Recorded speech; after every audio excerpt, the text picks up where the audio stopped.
ও পশ্চিম পাকিস্তান। 1947 সালেই পাকিস্তানি শাসক চক্র প্রথমেই দখল করতে চাইল বাঙালির হাজার বছরের মায়ের মুখের ভাষা বাংলাকে। উর্দুকেই তারা পাকিস্তানের রাষ্ট্রভাষা করার উদ্যোগ নেয়। পূর্ব পাকিস্তানের ছাত্র শিক্ষক জনতা সরকারের এই সিদ্ধান্তের বিরুদ্ধে বিক্ষোভে ফেটে পড়ে। শিক্ষা ও কৃষ্টির গোড়ায় কুঠারাঘাত চলবে না, চলবে না। ভাষা নিয়ে চক্রান্ত চলবে না, চলবে না। ভাষা নিয়ে চক্রান্ত চলবে না, চলবে না।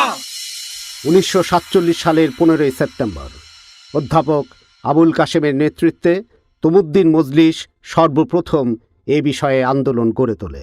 ছাত্ররা 1947 সালের 6 ডিসেম্বর ঢাকা বিশ্ববিদ্যালয় ক্যাম্পাসে রাষ্ট্রভাষা বাংলার দাবিতে সমাবেশ করে। রাষ্ট্রভাষা, রাষ্ট্রভাষা, বাংলা চাই, বাংলা চাই। রাষ্ট্রভাষা, রাষ্ট্রভাষা, বাংলা চাই, বাংলা চাই।